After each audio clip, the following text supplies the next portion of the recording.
बेटे ने चुकाया दूध का कर्ज। दोस्तों, यदि आप आध्यात्मिक और धार्मिक कहानियाँ सुनना पसंद करते हैं तो मेरा उसका एक अलग से चैनल बना हुआ है। उस चैनल का लिंक आपको डिस्क्रिप्शन बॉक्स में मिल जाएगा। आप वहां से उस चैनल को सब्सक्राइब कर लीजिएगा। मधु प्रत्येक प्रकार से अपने नाम को सार्थक करती है। देखने में इतनी सुंदर है कि लोग कहते हैं कि विधाता ने मधु को स्वयं सुंदरता की प्रतिमा बनाया है। मधु के गुणों की सुगंध सारे सुंदर नगर में फैली हुई है। मधु अपने पति प्रीतपाल सिंह के साथ सुख से जीवन व्यतीत करती थी। प्रीतपाल सिंह पुलिस में थानेदार थे। वे कभी किसी से किसी प्रकार से भी कोई वस्तु लेना अपने धर्म के विरुद्ध समझते थे।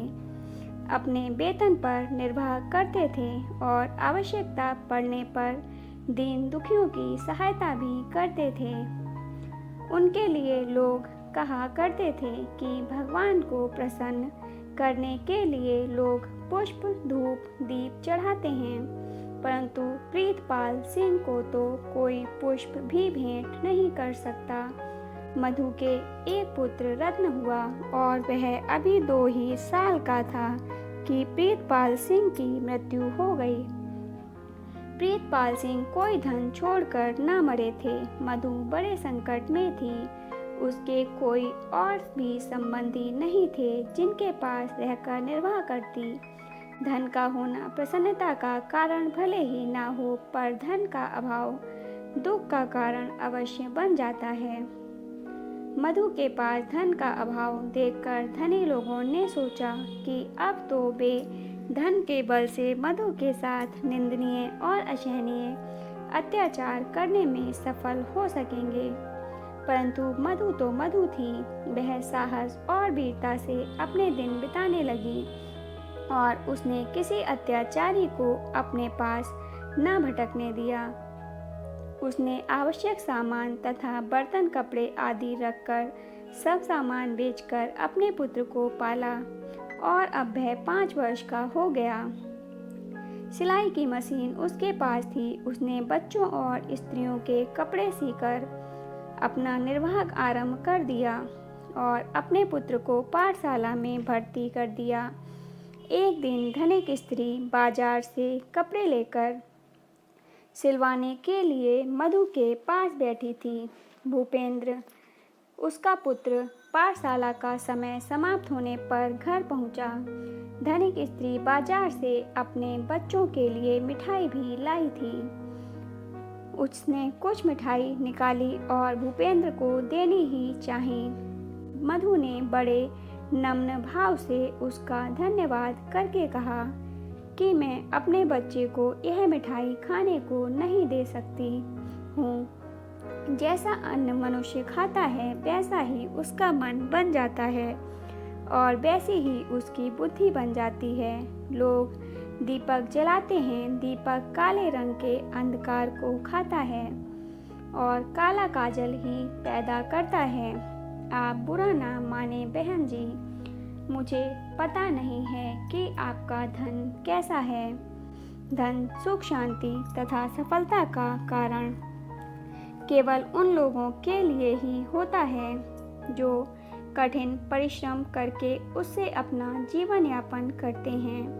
मैं भूपेंद्र की बुद्धि को निर्मल रखना चाहती हूँ, इसलिए उसे किसी के घर की कोई वस्तु खाने को नहीं देती हूँ। बेचारी धनवान स्त्री बड़े अचंभे से मधु की ओर देखती रह गई। भूपेंद्र भी बड़े परिश्रम से पढ़ता था और अब 7वीं कक्षा में पहुंच गया था। वह खेलकूद और पढ़ाई में सबसे आगे था। प्रत्येक परीक्षा में उसके नंबर सबसे अधिक आते थे। वह यह अनुभव कर रहा था कि वह निर्धन है और पढ़ाई का खर्च दिन पर दिन बढ़ता जाता था। उसने एक दिन अपनी माता मधु से कहा कि वह ऊंची ऊंची शिक्षा प्राप्त करना चाहता है, पर माता पर बोझ नहीं बनना चाहता। मधु ने भूपेंद्र की बात का समर्थन करते हुए कहा, बेटा, मैं तुम्हें आशीर्वाद देती हूँ कि तुम सफल हो। संसार में जो वस्तु असंभव दिखती है, परिश्रम करने से वही संभव हो जाती है। तुम्हारे अंदर अपार शक्ति का भंडार है। अपने को पहचानो और उस शक्ति से काम लो, फिर तुम अवश्य आगे होगे।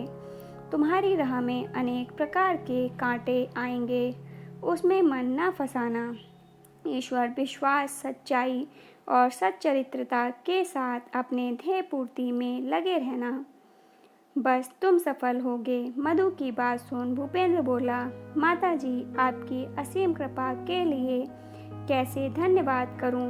मैंने आपका दूध पिया है और मैं आपको विश्वास दिलाता हूँ कि जीवन में किसी भी कार्य से भी आपके दूध को नहीं लजाऊंगा। भूपेंद्र की बात सुन मधु को बड़ा संतोष हुआ और उसने कहा कि संसार में किसी भी प्रकार की मेहनत मजदूरी करके कमाना कोई पाप नहीं है। यदि मजदूरी ईमानदारी पर निर्भर करती है तो उस मजदूरी को करने वाला नीच नहीं हो सकता। वास्तव में नीच वे लोग हैं जो दूसरों की कमाई धन से मौज उड़ाते हैं या बर्बाद करते हैं। महावीर सिंह भी तो एक निर्धन विद्यार्थी है, अब कॉलेज में पढ़ता है। उसने सब कुछ अपने बलबूते पर पढ़ा है। उसने कोई काम नहीं छोड़ा। पहले मजदूरी करता था और फिर किताबों की जिल्द बांधकर कमाने लगा। फिर जूतों पर पॉलिश की करने की धुन लगी। फिर साइकिल ले ली और समाचार पत्र बेचने लगा। और अब जब 10वीं में आया तो ट्यूशन करने लगा। दूसरे बच्चे तो अपने पढ़ने को ट्यूशन रखते हैं और फिर भी फेल होते हैं। महावीर तो औरों को पढ़ाता रहा और आज तक कभी फेल नहीं हुआ। अब तो उसने प्रेस में कंपोजिटर का काम सीख लिया है। बस कॉलेज से जो समय मिलता है सीधा प्रेस में जाकर काम करता है। अब भूपेंद्र ने भी अपनी माता की गांठ बांध ली।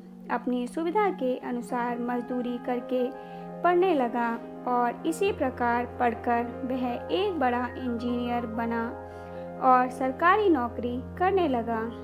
सरकारी इंजीनियर यदि चरित्र का धनी न हो तो ठेकेदार उसे भ्रष्ट कर देते हैं। भूपेंद्र सिंह को कोई भी पद भ्रष्ट न कर सका। उसने मधु के दूध को अपने कार्य और चरित्र से कभी नहीं लजाया। दोस्तों, ये थी आज की कहानी। आपको कहानी कैसी लगी कमेंट बॉक्स में ज़रूर बताइएगा।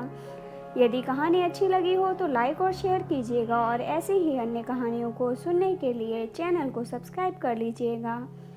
धन्यवाद दोस्तों।